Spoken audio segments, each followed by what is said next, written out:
যে ব্যক্তি আল্লাহ পাক রব্বুল আলামিনের নাফরমানি করবে, আল্লাহ রসুলের নাফরমানি করবে, আল্লাহ পাক রব্বুল আলামিন এই আয়াতে কারিমার মধ্যে বলে দিলেন ওই ব্যক্তিরা জাহান্নামে দাখিল হয়ে যাবে এবং তাদের জন্য মরণাকর শাস্তি আল্লাহ পাক রব্বুল আলামিন রেখে দিয়েছেন। দয়াময় রব্বুল আলামিন এই বান্দাদেরকে এত মহব্বত করেন, এত ভালোবাসেন, যেই বান্দাগুলো গুনাহ করে তাও আল্লাহ তাআলা সেই গুনাহগুলো গোপন করে রেখে দেয়। আল্লাহ পাক রব্বুল আলামিন এই বান্দাদের গুনাহগুলোকে গোপন করে রেখে দেয়, এরপরে আল্লাহকে সুযোগ পাইলে গালি দেয়, আল্লাহ রসুলকেও সুযোগ পাইলে নবীজিকেও গালি দেয়। এরপরে আল্লাহ পাক রব্বুল আলামিন সব কিছু দেখেন, দেখার পরেও তাদেরকে লোক সমাজের মাধ্যমে, লোক সমাজের সামনে, লোকেদের সামনে, কোনো গোষ্ঠীর কোনো জাতির সামনে আল্লাহ পাক রব্বুল আলামিন তাদেরকে আল্লাহ পাক রব্বুল আলামিন বেইজ্জতি করেন না।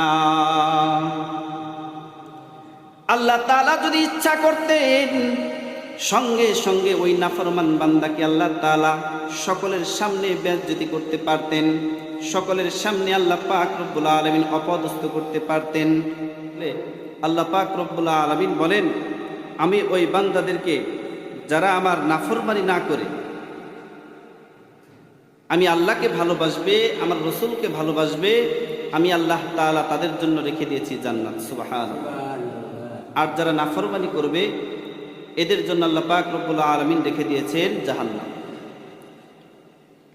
কুরআনুল কারীমের থেকে একটি আয়াত কারিমা আপনাদের সামনে তেলাওয়াত করেছি, সংক্ষিপ্ত আলোচনা আপনাদের সামনে রাখবো ইনশাআল্লাহ। আর যে ব্যক্তি আল্লাহ এবং রসুলের নাফরমানি করবে এবং তার নির্ধারিত সীমা লঙ্ঘন করবে, আল্লাহ তাকে জাহান্নামে দাখিল করবে। নাউযুবিল্লাহ। যে ব্যক্তি আল্লাহ পাক রব্বুল আলামিনের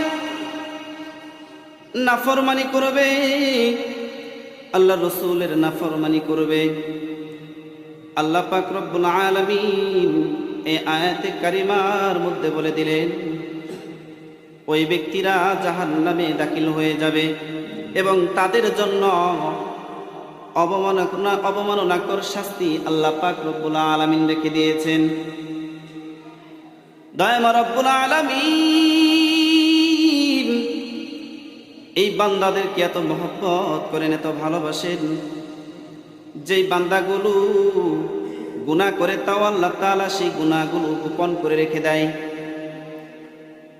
আল্লাহ পাক রব্বুল আলামিন এই বান্দাদের গুনাহগুলোকে গোপন করে রেখে দেয়, এরপরে আল্লাহকে সুযোগ পাইলে গালি দেয়, আল্লাহ রসুলকেও সুযোগ পাইলে নবীজিকেও গালি দেয় করে দেয়। এরপরে আল্লাহ পাক রব্বুল আলামিন সব কিছু দেখেন, দেখার পরেও তাদেরকে লোক সমাজের মাধ্যমে, লোক সমাজের সামনে, লোকেদের সামনে, কোনো গোষ্ঠীর কোনো জাতির সামনে আল্লাহ পাক রব্বুল আলামিন তাদেরকে আল্লাহ পাক রব্বুল আলামিন বেইজ্জতি করেন না। আল্লাহ তাআলা যদি ইচ্ছা করতেন সঙ্গে সঙ্গে ওই নাফরমান বান্দাকে আল্লাহ তাআলা সকলের সামনে বেইজ্জতি করতে পারতেন, সকলের সামনে আল্লাহ পাক রব্বুল আলামিন অপদস্থ করতে পারতেন। কিন্তু আল্লাহ পাক রব্বুল আলামিন ওই বান্দার গুনাহগুলোকে আল্লাহ তাআলা গোপন করে রেখে দেয়, যে একটা সুযোগ আল্লাহ পাক রব্বুল আলামিন দেয় যাতে করে এই বান্দাগুলো কোরআনের ছায়াতলে চলে আসে, ইসলামের সুচিতল ছায়াতলে চলে আসে। আর এসে যদি তওবা করে, আমি আল্লাহ পাক রব্বুল আলামিন ওই বান্দাদের এই তওবা করার কারণে আমি খুশি হইয়া আমি আল্লাহ পাক রব্বুল আলামিন ওর পিছনের সমস্ত গুনাহগুলি মাফ করে দিব। কিন্তু তারা দুনিয়াটাকে এমন করে নিয়ে নিছে যে দুনিয়াটাই তার জীবনের সব কিছু, সর্বস্ব দিয়ে হলেও দুনিয়াতে বেঁচে থাকার চেষ্টা করে। দুনিয়ার যে সম্পদ আছে, টাকা পয়সা আছে, সব কিছু নিয়ে তিনি চলাচল করতে থাকে, যে দুনিয়াটাই তাদের কাছে সব কিছু, আখিরাতের কোনো কিছু চাই না। মানুষগুলো যদি 1 লক্ষ পায় তাহলে 2 লক্ষের চিন্তা করে, 1 কোটি পাইলে 2 কোটি কিভাবে বানানো যায়, এই সম্পদের পিছনে দৌড়াইতে থাকে। আল্লাহ পাক রব্বুল আলামিন বলেন, আমি এই সম্পদ আমি তোমাকে দিয়েছি, তুমি সম্পদের পিছে দৌড়াইবা কেন? তুমি আমার ইবাদত বন্দেগী ঠিক মতো করো, আমি আল্লাহ তাআলার হুকুম আহকামগুলো মানো। বরঞ্চ এই টাকা পয়সার পিছনে তোমাকে দৌড় পাড়তে হবে না, বরঞ্চ এই টাকা পয়সা তোমার গোলাম হয়ে যাবে। এই টাকা পয়সা সব কিছু, এই সম্পদগুলো আল্লাহ তাআলা আপনাকে আমাকে এমনিতেই দান করেছে। কিন্তু সম্পদ পাওয়ার পর আমার করণীয় কি থাকবে? সম্পদ পাওয়ার পর আমার করণীয় আল্লাহর রাস্তায় খরচ করতে হবে। এই সম্পদ আল্লাহ দিয়েছেন, আবার আল্লাহর রাস্তায় কি করতে হবে? খরচ করতে হবে।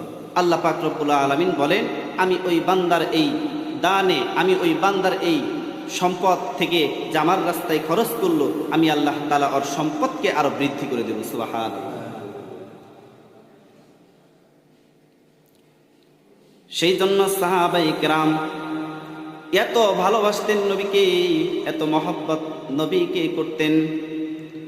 নবীজির একজন সাহাবী হযরতে উমাইর রাদিয়াল্লাহু তাআলা আনহু, নবীজির মহব্বতের একজন সাহাবী, এই হযরতে উমাইর রাদিয়াল্লাহু তাআলা আনহু নবীজিকে অত্যন্ত ভালোবাসতেন, মহব্বত করতেন। এই উমাইর রাদিয়াল্লাহু তাআলা আনহু ইসলামের প্রথম যুগে যে বদরের যুদ্ধটা হয়েছিল, ঠিক তখন পর্যন্ত উমাইর রাদিয়াল্লাহু তাআলা আনহু ইসলাম গ্রহণ করেন নাই, বরং ইসলামের ক্ষতি করেছে। ওই কাফেরদের সাথে থেকে ইসলামের সাহাবায়ে কেরামের উপর অত্যাচার জুলুম করেছে। বরঞ্চ এই ইসলামকে কিভাবে নিমিষেই শেষ করে দেওয়া যায়, এই চিন্তা ধারণা আল্লাহর নবীর এই সাহাবী করেছেন।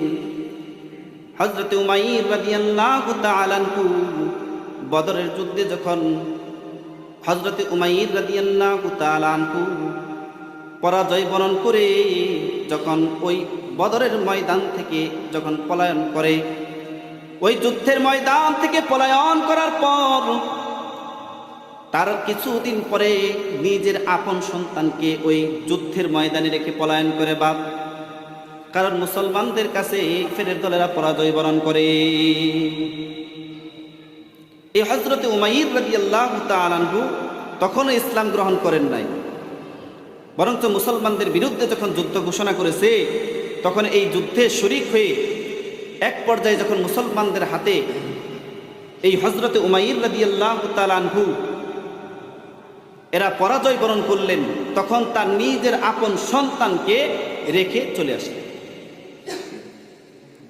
এইবার তার কিছুদিন পরে কুরাইশ নেতাদের মধ্যে গুরুত্বপূর্ণ একজন নেতা সফওয়ান ইবনে উমাইয়া ওই মক্কার ওই কাবা ঘরের সামনে বসে আছে। এমন সময় হযরত উমাইর রাদিয়াল্লাহু তাআলা আনহু ওই সফওয়ান ইবনে উমাইয়াকে সুপ্রভাত জানাইতেছে, সুপ্রভাত জানাইতেছে। তার কি অবস্থা এই সম্পর্কে তিনি জিজ্ঞাসা করতেছেন, হে কুরাইশ নেতা সফওয়ান ইবনে উমাইয়া, আপনি এই যে মক্কার এই কাবার ঘরের সামনে বসে আছেন, আপনার অবস্থানটা কি, আপনার অবস্থা কিরকম, দিনকাল কিরকম চলতেছে একটু বলেন। তখন বলতেছে দিনকাল খুব ভালোই চলতেছে। এক পর্যায়ে হযরতে উমাইর রাদিয়াল্লাহু তাআলা আনহুকে সফওয়ান ইবনে উমাইয়া বলে, এখানে বসো, আমরা একটু গল্প করি, অতীত নিয়ে একটু কথাবার্তা বলি। ঠিক ওই জায়গায় বসে পড়েছে, মক্কা ওই কাবা ঘরের সামনে বসে আছে। এবার এই হযরতে উমাইরকে জিজ্ঞাসা করতেছে যে ওই যে মুসলমানদের সাথে যুদ্ধ হয়েছে, ওই যুদ্ধের কথা আলোচনা করতেছে। এক পর্যায়ে যুদ্ধের কথা আলোচনা করতেছে, হযরতে উমাইর রাদিয়াল্লাহু তাআলা আনহু বলতেছে যে ওই যুদ্ধের ময়দানে আমার সন্তানও এবং নেতাকর্মীও মুসলমানদের হাতে বন্দী আছে।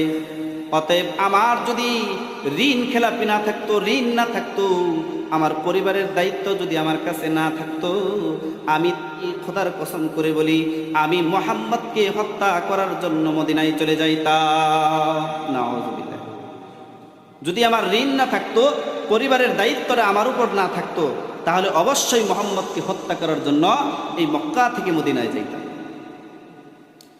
এক পর্যায়ে সফওয়ান ইবনে উমাইয়া, এই কুরাইশ নেতার টাকা পয়সা ছিল অনেক, এই জন্য এই সুযোগটা তিনি হাতছাড়া করতে পারলেন না।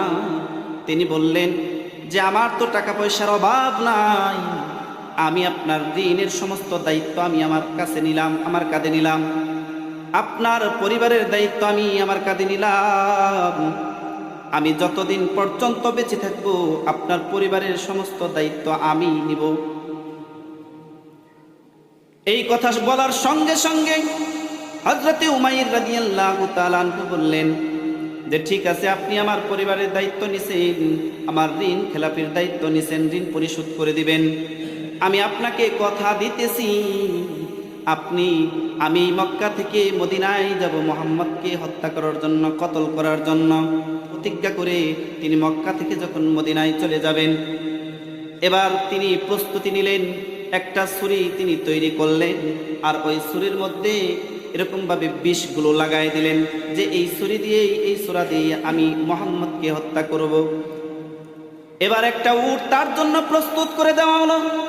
এবার হযরত উমাইর রাদিয়াল্লাহু তাআলা আনহু ওই মদিনার উদ্দেশ্যে মক্কা থেকে রওনা দিলেন। এক পর্যায়ে মক্কা থেকে মদিনায় গিয়ে পৌঁছাইলেন। মদিনায় গিয়ে মসজিদে নববীর সামনে উটকে নিচু করতে বললেন। উট নিচু হয়ে গেল। উট থেকে মদিনার মাটিতে হযরতে উমাইর রাদিয়াল্লাহু তাআলা করলেন। মক্কা থেকে মদিনার উদ্দেশ্যে যখন হিজরত করলেন, নবীজিকে হত্যা করবে এই চিন্তা ধারণা করে, তখন মদিনায় গিয়ে তিনি যখন পৌঁছাইলেন, আর মদিনার মাটিতে তিনি যখন পদার্পণ করলেন, আর মদিনায় গিয়ে ওই মসজিদে নববীর দিকে উদ্দেশ্য করে যখন আল্লাহ রসুলের সাথে দেখা করবে এই উদ্দেশ্য করে যখন যাওয়া ধরছে, এমন সময় হযরতে উমরে ফারুক রাদিয়াল্লাহু তাআলা আনহু ওই মদিনায় সাহাবায়ে কিরামকে নিয়ে ওই যুদ্ধের বিষয়ে, যে মুসলমানদের হাতে যে কাফেররা পরাজিত হয়েছে, এই কথাবার্তা, এই আলোচনা হযরতে উমরে ফারুক সাহাবায়ে কিরামকে সাথে নিয়ে করতেছে। তো হঠাৎ করে দেখেন যে তাদের একজন শত্রু মক্কা থেকে মদিনায় আগমন করেছে। অবশ্যই এই আগমন করার পেছনে কোনো কারণ আছে। এবার হযরত উমরে ফারুক রাদিয়াল্লাহু তাআলা আনহু সকল উপস্থিত সাহাবায়ে কিরামকে সতর্ক করে দিলেন,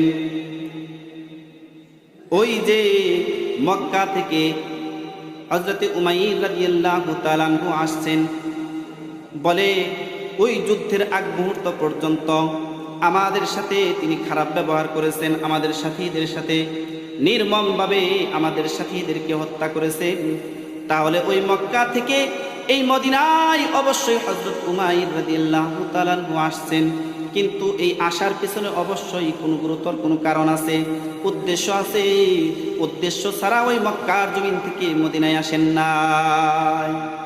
সকল সাহাবায়ে কিরামকে তিনি উদ্দেশ্য করে বললেন যে তিনি যুদ্ধে পরাজয়ের আগ মুহূর্ত পর্যন্ত পর্যন্ত তিনি কি করছেন, মুসলমানদের বিরুদ্ধে খেটেছেন, মুসলমানদেরকে অত্যাচার জুলুম করেছেন, অন্যায় করেছেন। কিন্তু এখন ওই মক্কা থেকে মদিনায় আসার অবশ্যই কোনো কারণ আছে। এবার একজন সাহাবীকে আল্লাহ রসুলের কাছে পাঠিয়ে দিলেন হযরত উমরে ফারুক।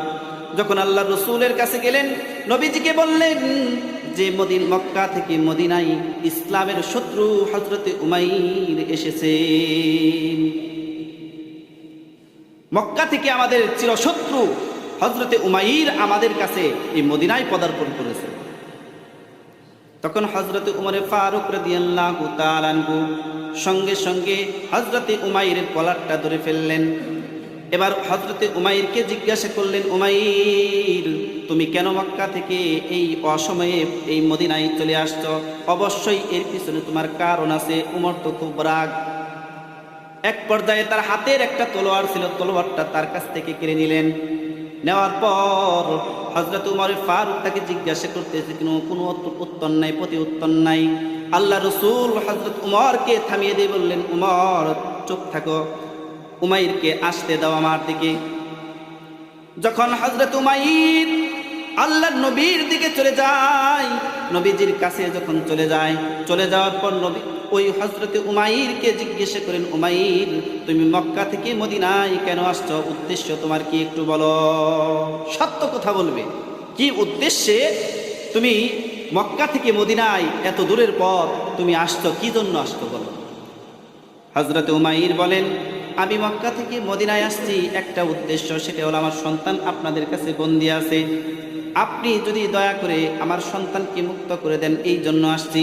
আল্লাহ রসুল বলেন, না না, এই জন্য তুমি মক্কা থেকে মদিনায় আসো নাই, বরং তোমার উদ্দেশ্যটা কি, আসল উদ্দেশ্যটা বলো।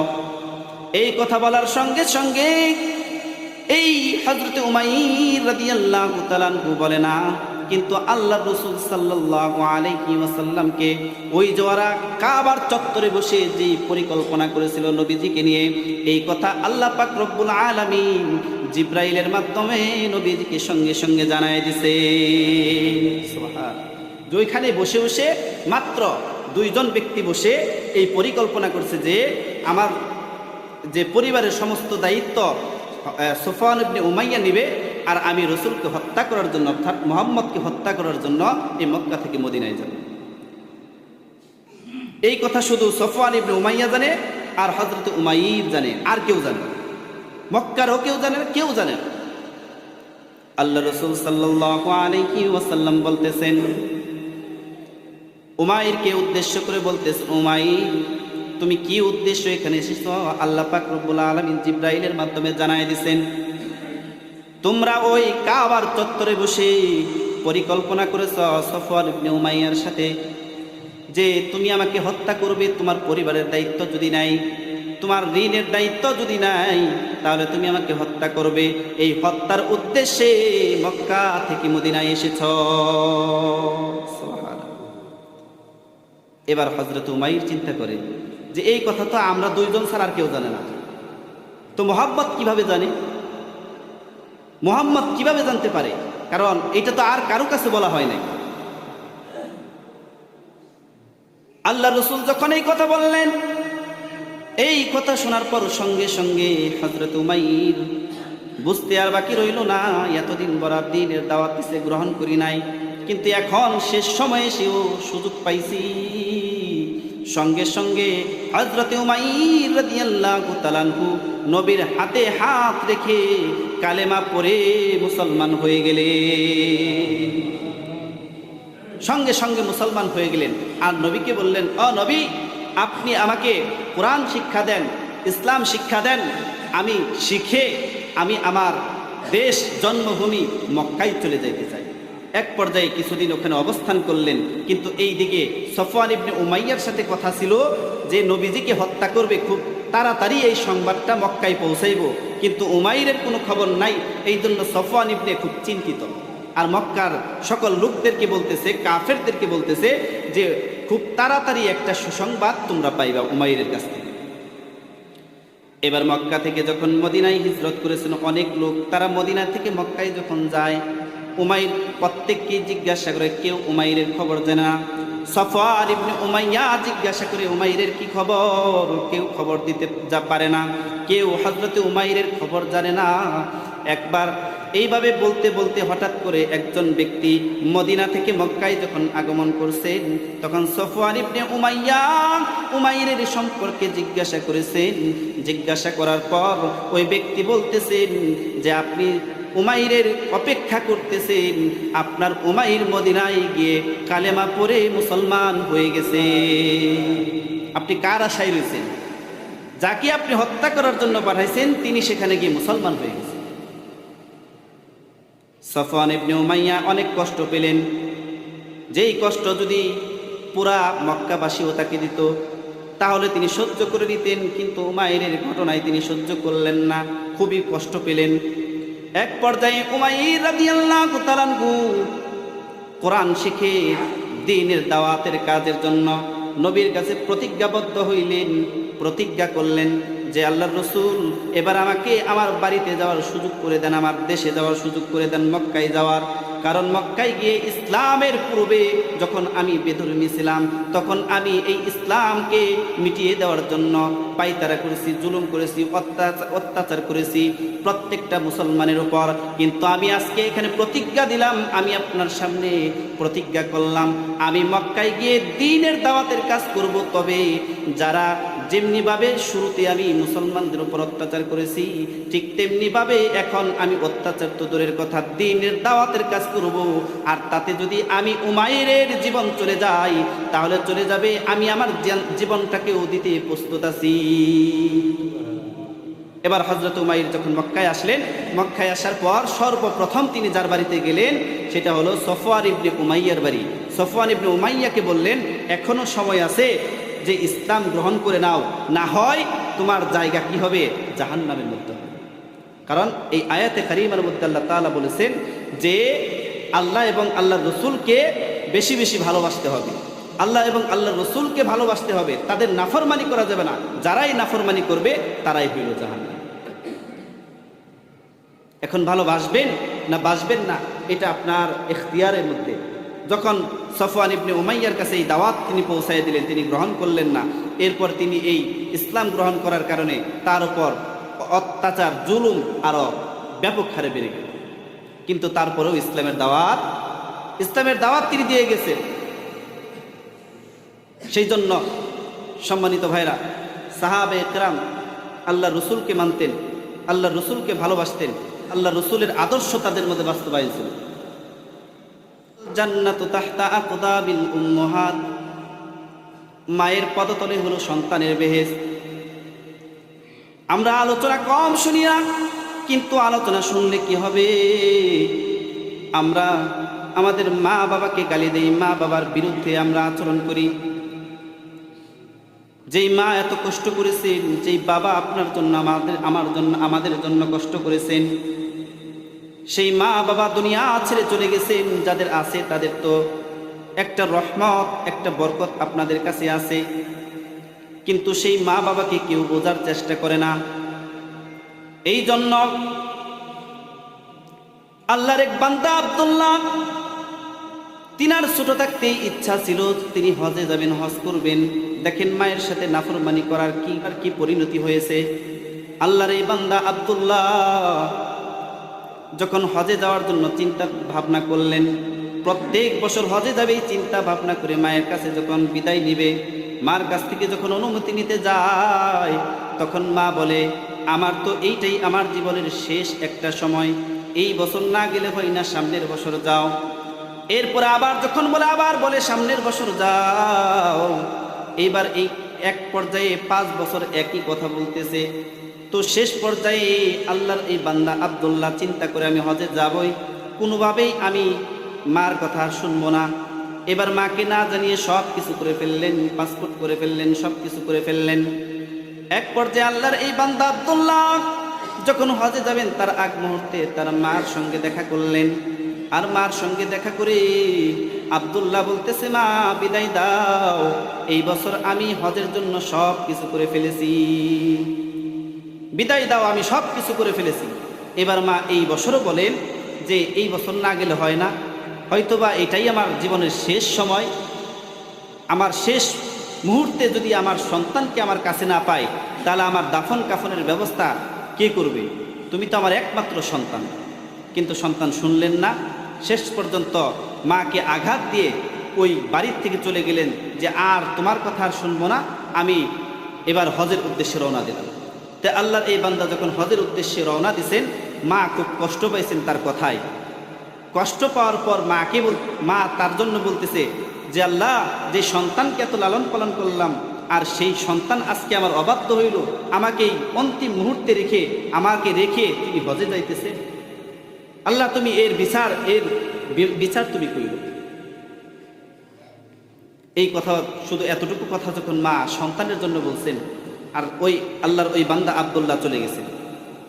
তো আব্দুল্লাহ যাইতে যাইতে, এখন তো বিমানে করে আমরা এই সৌদি আরব যাই, মক্কায় যাই, মদিনায় যাই, কিন্তু সেই সময় এই ব্যবস্থাপনা ছিল না, হেঁটে হেঁটে যাইতে হইতো, জাহাজের মাধ্যমে যাইতে হইতো।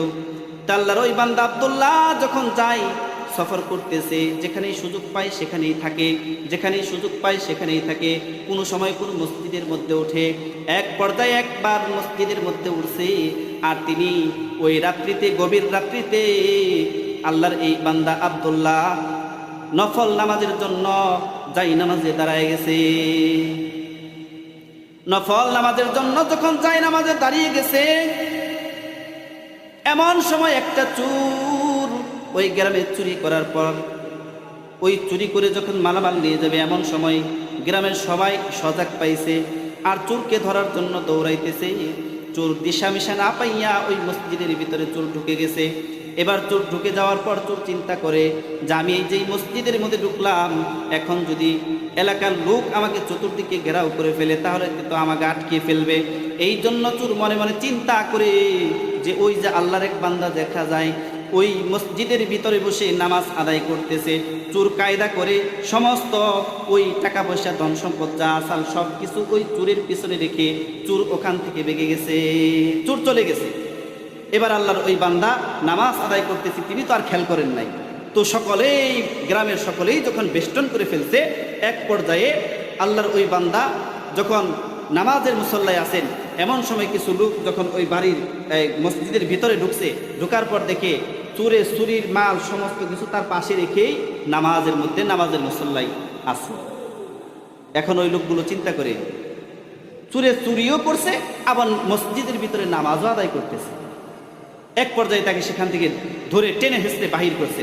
বাহির করার পর সকলেই, উপস্থিত জনতা খুব রাগ।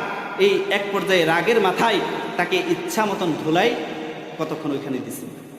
এবার দেওয়ার পর মাতবরের কাছে নিয়ে গেছে। মাতবরের কাছে যাওয়ার পর ওই বিচারের রায় দিছেন যে চুরি করছে, চুরি করার জন্য এর হাত কেটে দাও। আর উনি ইসলামকে ব্যবহার করছে, এই জন্য ওনার পা কেটে দাও। মসজিদে গেছে, যাওয়ার পর তিনি চুরিও করছে, আবার নামাজও আদায় করছে, ইসলামকে ব্যবহার করছে। এই জন্য ইসলামের লেবাসধারী ব্যবহার করে যারাই এরকম করবে, এর থেকে শিক্ষা যেন গ্রহণ করে, কারণ হাত কেটে দেওয়া হবে, পা কেটে দেওয়া হবে, তাতে এর পরবর্তীতে আর কোনো চুরি করার সুযোগও পাবে না, সাহসও পাইব। তো এই রায় যখন দিয়ে দিলেন, তার আগ মুহূর্তে বললেন পুরা গ্রাম সে গ্রাম ঘুরায় নাও। এবার ওই আল্লাহর ওই বান্দাকে যখন গ্রামে ঘুরায়, আর ওই লোকগুলো বলতেছে যে এই যে দেখো, ইসলামকে ব্যবহার করে চুরি করছে, একে তো চোর, আবার এই চুরে আবার চুরি করার পরে আমার নামাজও আদায় করতেছে। এই জন্য ইসলামকে ব্যবহার করার জন্য হাত কেটে দেওয়া হবে, পা কেটে দেওয়া হবে। এক পর্যায়ে এই রায় যখন মাতবরের কাছ থেকে আসলো, সকলেই রায় দিল।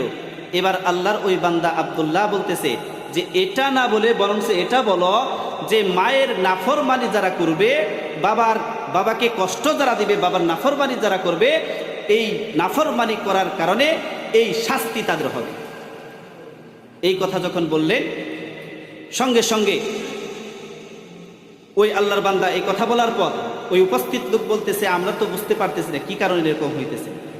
তো এক পর্যায়ে দেখা যায় যে আল্লাহর এই বান্দা বলার কারণে তখন ওই উপস্থিত লোকদেরকে সমস্ত ঘটনা খুলে বললেন যে আমার মার সাথে খারাপ ব্যবহার করার কারণে আজকে এই বড় ধরনের বিপদের সম্মুখীন আমি হয়েছি।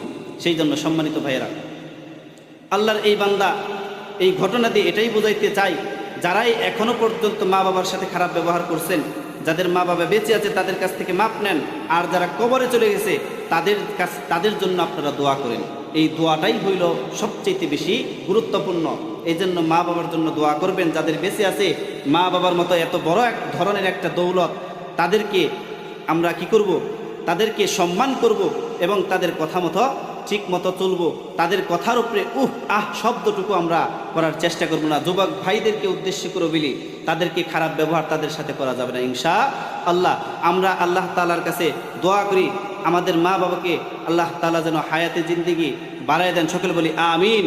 এবং যতদিন পর্যন্ত বেঁচে থাকবো তাদেরকে যেন আমরা সুন্দরভাবে আগলে রাখতে পারি, যেরকমভাবে আমাদের জন্য তিনারা কষ্ট করেছেন, শৈশবকালে আমাদেরকে লালন পালন করেছেন, ঠিক মা বাবাকে আমরাও ওইভাবে লালন পালন করতে পারি। সেই তৌফিক যেন আল্লাহ তাআলা আমাদের সকলকে দান করেন, সকলে বলি আমিন।